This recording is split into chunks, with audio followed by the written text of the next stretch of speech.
तो सभी शिष्यों ने कहा जी मैं भी करना चाहता हूँ, मैं भी करना चाहता हूँ। तो बोले ठीक है, मोक्ष मिलेगा, लेकिन मोक्ष एक शर्त पे मिलेगा।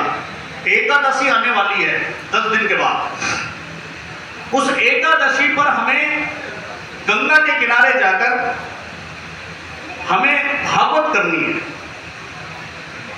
तभी हमें मोक्ष मिलेगा। तो सब तैयार हो गए, सारे शिष्य तैयार हो गए कि मोक्ष तो सबको चाहिए ना। पर बोले लेकिन एक तो समस्या है, अगर हम सब चले जाएंगे तो इस आश्रम का ध्यान कौन रखेगा। तो सब सलाह करते हैं कौन रखेगा। तो एक बोले भाई गुरुजी, एक शिष्य है ना, वो उसके दिमाग में तो कुछ है ही नहीं, मंद बुद्धि का है, उसको मोक्ष से कुछ लेना देना भी नहीं है, उसको छोड़ देते हैं। गुरुजी ने उसको बुलाया, बोले भाई एकादशी के दिन हमें जाकर भागवत करनी है, हम सब जाएंगे, क्या आप आश्रम का ध्यान रख लेंगे। तो उन्होंने कहा हाँ मैं रख लूंगा। बोले ठीक है, तो तुम्हारी जिम्मेदारी है सुबह उठना, अपना ध्यान स्नान वगैरह करना, और करने के बाद प्रसाद बनाना, और भगवान जो राम दरबार है ना अंदर, भगवान राम दरबार को भोग लगाना, उसके बाद कुछ खाना।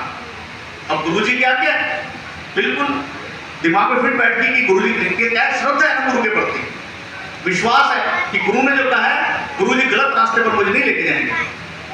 तो सब लोग चले गए गंगा के किनारे, वो बेचारा अकेला। वो सुबह उठा, उसने आश्रम की साफ सफाई करी और स्नान वगैरह किया और अपना प्रसाद बनाया और राम दरबार के आगे बोले भगवान प्रसाद ग्रहण करो।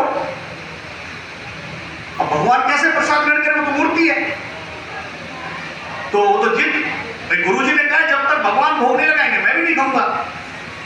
पहला दिन चला गया, भूखा रहा।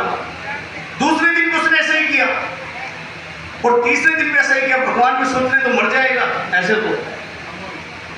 जब चौथे दिन ऐसा किया तो भगवान आगे बोले बताओ, बोले भगवान प्रसाद ग्रहण करो। वो तो भोला भंडारी था बेचारा, इतना उत्सुक भी नहीं हुआ कि भगवान आ गए। तो काल्पनिक कथा, इसके भाव को समझना। भगवान ने भोजन अपना प्रसाद ग्रहण किया और बोले बताइए क्या आदेश है। बोला आदेश कुछ नहीं, गुरुजी कह के गए आश्रम का ध्यान रखना है। तो पूरा राम दरबार आश्रम का ध्यान रख रहा है। धीरे धीरे एकादशी आ जाती है। अब वो उस दिन जिद कर बैठता है कि आज तो एकादशी है, आज तो मैं भगवान से पहले भी अपने गुरुजी को भोग लगाऊंगा। बोले यार तेरे गुरुजी तो वहां है, यहां से कई किलोमीटर दूर, वहां कैसे जाएंगे।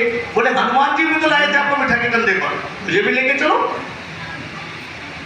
तो बोले ठीक है। अब वो बड़ा बढ़िया गरम गरम प्रसाद हलवे का बनाता है और वो पहुंच जाते हैं गंगा किनारे। गुरुजी उसको देखकर कहते अरे तुम यहाँ कैसे आए। बोले गुरुजी आज तो एकादशी, आज तो आपको भोग लगाना था, आपके बिना भोग लगाना कैसे खा सकता हूँ। बोले वो तो ठीक है, तुम आए कहाँ से हो भी। बोले आश्रम से आए। कितने देर पहले, अभी थोड़ी देर पहले चला हूँ। गुरुजी भी देख रहे हैं प्रसाद में से भाप निकल रही है, गर्म प्रसाद अभी तो आया है। बोले तुम आए किसके साथ हो। बोले हनुमान जी लाए। बोले हनुमान जी का है। बोले ये खड़े सामने, गुरुजी को भी नहीं दिख रहे। हनुमान जी किसको दिख रहे, मंद बुद्धि के बालक को दिख रहे। मोक्ष किसको मिला, जिसने अपने गुरुजी पर विश्वास।